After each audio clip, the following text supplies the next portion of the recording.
let's go through all of our programs, see which ones we want to help them be taken over by somebody else or close. Which are the ones that really enhance LRP? And leadership, there were 5 areas chosen. One was leadership. Another one was the feeling. We did a lot of reading. Every week we did, all the program officers did reading, as well as some of the trustees. Blended and online digital, like it's coming, right? Clay Christensen, disruptive innovation. We saw it coming. So we decided to dedicate portfolio, and it took a year, close to 2, to develop a strategy. And so you know about some of the, the digital, ISTI, all these things that now Rachel Abrahams is our program officer in charge of that with Eli Kanai. So a lot of the Lookstein courses that are online, and there's a consortium of blended learning. That was one area. Another area was leadership. But the focus of the leadership, and Ray probably remembers when I came in to talk to the mentors and to Fran, who was running it, we wanted to make sure that DSLTI was really like super LRP focused. Because you people are going to be the ones who are Avichai's legacy. Right? We had a building loan program that's now retired, which was very successful. It really generated a lot of building. We have Tal-Am, which was a program that was kind of crawling along there in Montreal, and now it's in hundreds of schools, as well as in 32 schools in the former Soviet Union. And that's being Compendia I think is now the one that runs Tal-Am, so it's digital. The Israel Studies Workshop by Ken Stein, because we right during the Intifada, at one of our leadership programs, we asked heads of school, what do you need to do more Israel education? And they said, well, we don't have people who know material well enough. So for the last, since 2004, we've been funding the Ken Stein's workshop, which is the Center for Israel Education.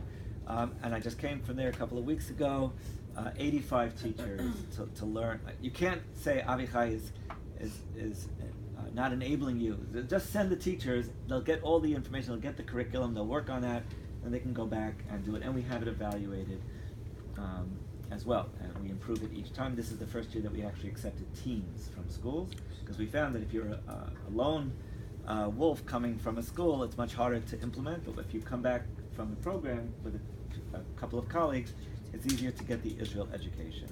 Okay. So the best example I like to give is the Harvard program, which used to be, you know what?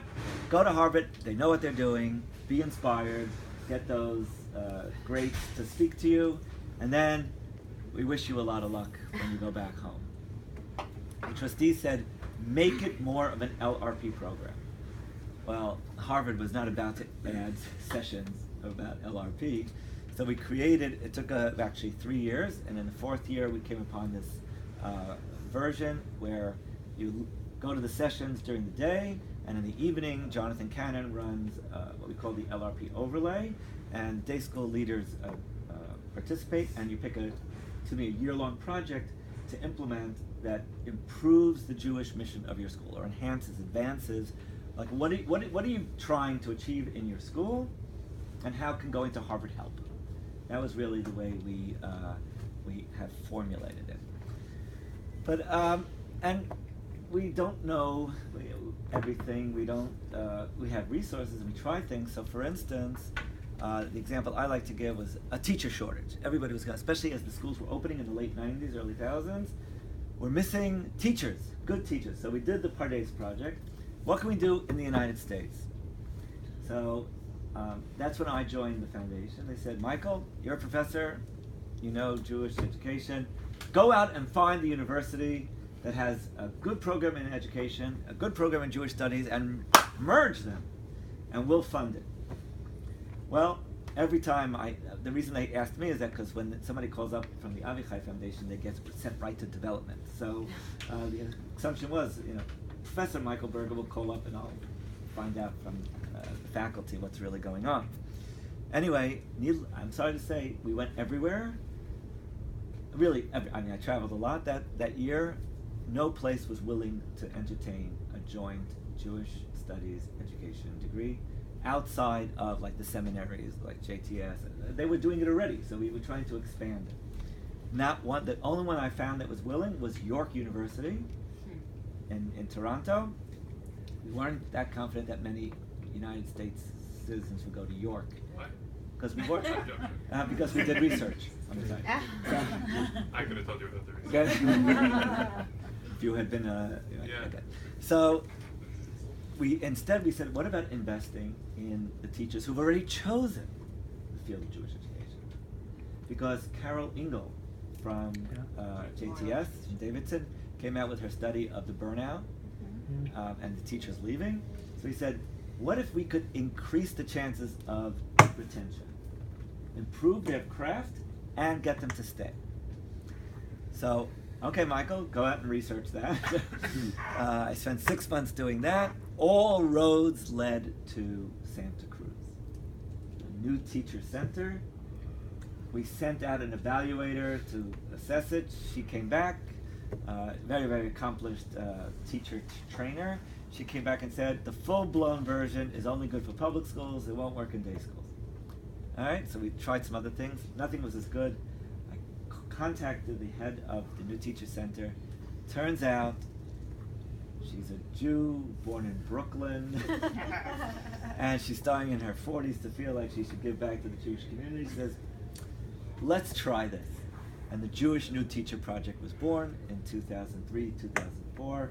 It's now in its 14th year, supporting about 170 novice teachers every year by training the mentors to build the capacity in the schools for support. So Avichai tries to do, it doesn't take proposals, as you can see at the bottom of the mission statement page. The trustees come up with ideas, they send out the program officers to research, they discuss it, and then we try. DSLTI, which is now, as you know, in its 10th cohort, also tough. It's, other than a 1-year hiatus, has been really a very special program to Avichai, because without leaders, schools decline. Without effective leadership, schools reach a mediocre plane that is just not going to produce the kind of results that Avichai would like to see. So we believe in investing in leaders with the hope and even expectation, I might say, that you'll go out and enable the vision of Avichai to be realized on the North American scene.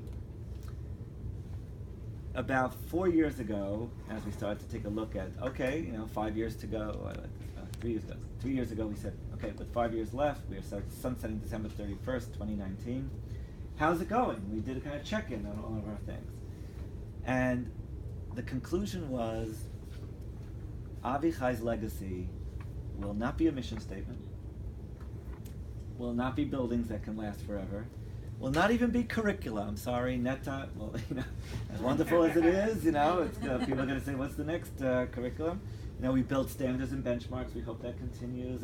Trying to raise the level, and we went into camping with similar ideas. But I'll never forget, I was in a meeting with Mem Bernstein, and she said, we're so concerned about legacy. Our only legacy will be people.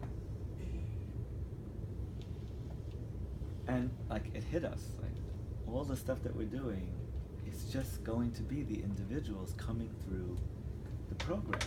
Will they be effective? Will they be transformed? Will they feel a sense of responsibility to Avichai's vision of the future of North American Jewry?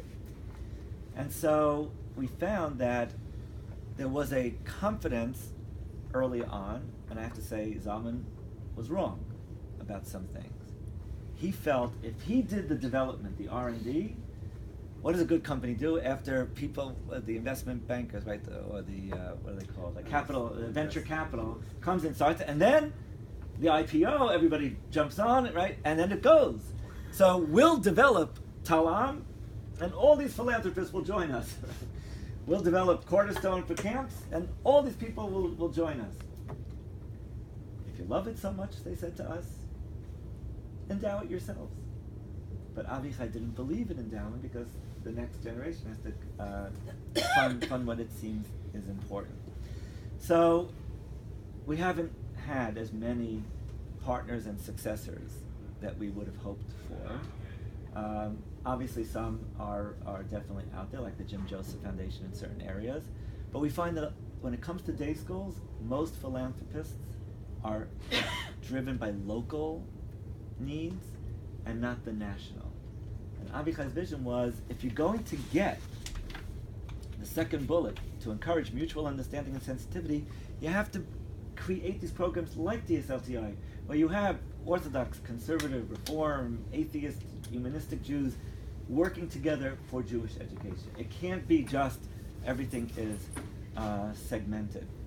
And so we discovered about 4.5 years ago that actually sharing Avichai's story, right? And this is a little bit of a reverse Seder, like I'm telling the story after the meal, usually it comes before the meal, right? But even telling the story here early on in the launch of the 10th cohort, when Ray and I discussed this the first time, he said, we have a week dedicated to mission and vision. We want you to tell Avichai's story. So I'm here to tell you Avichai's story, to understand what drove it, what motivated the decisions of Avichai. Not because we want you to tell the story to other people, but we want you to understand how you fit in, as it were, to the philanthropic story, to then write the chapter of your own story. So wherever you happen to be, we're hoping, let's see if I can get this, that Eitan, Mitch, Ray, Ari, Yossi, Shara, Adam, Savita, Jerry, Cheryl, Rafi, Zach, Dove, Vanessa, Jennifer, Dean, Nora, Mark, Debbie, Aviva, Tammy, and Leanne. What's your name again? Avichai. That doesn't mean we're going to track you after 2019. It just means that we really view each of you as individuals worth the investment to lead the Jewish future by making some hard decisions. DSLTI and Ray in particular, because of his own experience and success, but also his knowledge, like the institutional memory he has of this program. There are very few people in this world who have his breadth of knowledge of individuals and what works, and helping out by going to your schools, talking to boards, where you're poised to do something really phenomenal over the next, 13 months. But it's for the goal that if there isn't an LRP infused education for your students in your schools, then the future of American Jewry looks bleak. And here you have a chance with colleagues, with great mentors who themselves have been so successful, to have an understanding and a set of skills and tools and knowledge how to lead your schools Jewishly, so that there will be that energizing nucleus, and that Zalman will be able to say, he made a difference. Huh? Od Avichai, exactly. So I share this story. I'm having goosebumps right now. Oh, yeah, okay. And he was a very, very unique man. Actually, biography is going to be coming out about him. But be data driven, be collaborative, but most importantly, and be constructive. Sorry, I forgot that. And be constructivist, right? But most importantly, be mission driven. Make your schools, right, that everywhere you look, you see the Jewish face of your school, whether it's a website, it's the walls, it's the students, it's the teachers, it's the programs, it's the extracurriculars. It's an incredible opportunity that we now have, and we wish you incredible hatzlacha.